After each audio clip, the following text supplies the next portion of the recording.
બનાવ વાસણા પોલીસ સ્ટેશનની હદમાં થાર ગાડીને 23 તારીખે રાતના સમયે રોકી અને એક અજાણી બ્રેઝા ગાડીમાંથી 3 થી 4 માણસો ઉતરી અને થાર ગાડીના ચાલકને રોકવાનો પ્રયાસ કરે છે તથા ગાડીની સાથે રોકવા માટેના પ્રયાસના ભાગરૂપે એને ઉપર તોડફોડ કરે છે. એવો એક વિડીયો સોશિયલ મીડિયા ઉપર વાયરલ થયેલા, જે વિડીયોની આધારે તપાસ કરતાં ઉપરોક્ત જે થાર ગાડીના જે નંબર છે GJ01WM1616 છે અને જેના વ્યક્તિ છે ચલાવનાર શાહનવાજ મોહમ્મદ યાસીન કરીને છે, જે ગ્યાસપુરનો વતની છે. ઉપરોક્ત બનાવ અનુસંધાન એવું છે કે અરજદારશ્રીએ જે થાર ગાડીવાળા છે એને એક અરજી પોલીસ સ્ટેશનમાં 23 તારીખે મોડી રાતે 1:30-2:00 આસપાસ આપેલી, જેમાં પોતે પોતાની પર્સની દુકાન હોય એ પર્સની દુકાન બંધ કરી જમાલપુરથી પોતાના પરિવારના ઘરે જતો હતો. એ દરમિયાન પાછળથી એક બ્રેઝા ગાડીએ ઓવરટેક કરી અને એને ઊભો રાખી અને એવું કીધું કે તમે પાછળ કોઈ બનાવ બનાવીને કે ફાયરિંગ કરીને આવેલ છો, ઊભા રહ્યો. અરજદારે એવું કીધું છે કે ભાઈ મેં આવો કોઈ બનાવ કર્યો નથી. બંને વચ્ચે થોડી ટસલ થાય છે. થાર ગાડીને રોકવાના પ્રયાસ કરે છે. જે પ્રયાસના ભાગરૂપે થાર ગાડીમાં આવેલા 4 અજાણ્યા ઈસમો જે લખાવે છે, જેના નામ ઠામ એને ખ્યાલ નથી, એને ગાડીને રોકવાના પ્રયાસના ભાગરૂપે ગાડીના ગ્લાસ ઉપર અને સાઇડ ગ્લાસ ઉપર કોઈ સાધન વડે તોડફોડ કરતાં એને નુકસાન ગયેલ છે, જે અરજી તેઓએ આપેલ છે. ત્યારબાદ અરજદારશ્રીનો સંપર્ક કરતાં અરજદારશ્રીના ફેમિલીમાંથી કોઈ સેલ્બી હોસ્પિટલની અંદર એડમિટ છે, એટલે અરજદારશ્રીએ જણાવ્યું છે કે હું એમની ટ્રીટમેન્ટ પૂરી થાય ત્યારબાદ મેં અરજી આપેલી છે. અરજીની આગળની કાર્યવાહી માટે હું જાતેથી પોલીસ સ્ટેશન ખાતે આવી જઈશ. બ્રેઝા ગાડીનો નંબર JJ07DA2249 મળેલ છે, જેના RTO નંબર આધારે તપાસ ચાલુ છે અને RTO નંબર સિવાય હાલ એ ગાડી કોણ વાપરે છે તેની પણ તપાસ ચાલુ છે. વિશેષ તપાસ ફરિયાદી અરજદારશ્રી જે આવે અને એ જણાવે ત્યારબાદ જ આગળની વધુ તપાસ થઈ શકશે. એમાં કોઈ હકીકત ખુલશે તો એ બાબતે જરૂરી જે કંઈ કાર્યવાહી કરવાની થશે તે કાર્યવાહી કરવામાં આવશે અને એ બાબતે આપને પાછળથી જાણ કરવામાં આવશે. ફરિયાદીશ્રીએ જે જણાવ્યું છે એ અરજી આપીને ફરિયાદીશ્રી જતા રહ્યા છે, ત્યારબાદ એની વધુ પૂછપરછ બાકી છે.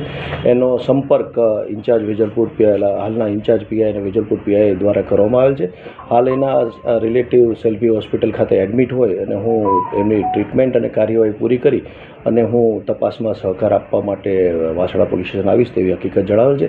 તેઓની પૂછપરછ અને બાકી ત્યારબાદ જ ખ્યાલ આવશે કે આ એકચ્યુઅલી પરિસ્થિતિ શેના હિસાબે છે, કોઈ જૂની અદાવતનો ઝઘડો હતો કે કોઈ રોડ રેસિંગનો મામલો હતો કે ક્ષણિક આવેગના હિસાબે કોઈ બનેલો બનાવ છે, એ ત્યારબાદ જ કહી શકાશે અને જે કંઈ હકીકત હશે એની આપને પાછળથી અલગથી જાણ કરવામાં આવશે. ઘરે જતો હતો મારી દુકાનમાં, રાત્રે 12 વાગે અહીંયા આવે સામે ગયો ગુપ્તાનગર પાસે સિદ્ધિવિનાયક માર્કેટ છે, ત્યાં અચાનક આવીને ઓવરટેક કરી એકદમ પ્રિપીટ હવે રોકાઈને એ લોકો બહાર આવ્યા અને મારી ગાડી પર ચડીને લાત મારવા લાગ્યા. એકદમ સારી સાઈડથી તોડવા લાગ્યો ગ્લાસ અને પછી બહાર આવ્યા પછી બહાર ના આવ્યા તો બાઇક પડે સામે જોવો બાઇક પડે હમણાં બાઇક પડે મારી ગાડી પર શું કર્યું એને ગ્લાસ તોડી નાખ્યા, સાઈડનો ગ્લાસ તોડ્યો.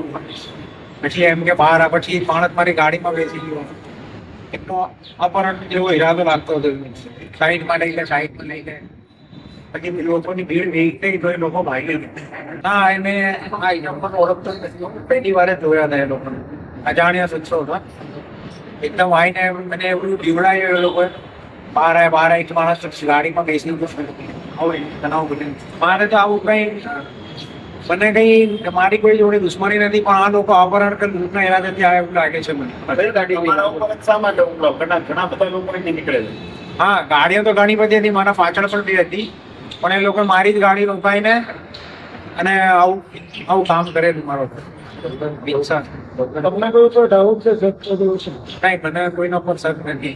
તો ફરિયાદ લખાવા ગયા તો ફરિયાદ લખી અરજી લખી છે. FIR અત્યારે કઈ ગાડી હતી? વિશારા બ્રેઝા ગાડી હતી મારુતિ, ગ્રે કલરની ગાડી હતી. 4 લોકો હતા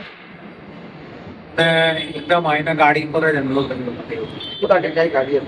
મારી જોડે મહિન્દ્રા કાર હતી બ્લેક કલરની, એમાં તોડફોડ થયું. શું લાગીને કોઈ નશો કરેલો એવું ના, એ મેં આટલા ધ્યાનથી જોયું ને, પણ એ લોકોએ જે કામ કર્યું છે નશાની હાલતમાં જ હોય એવું લાગે છે. નશામાં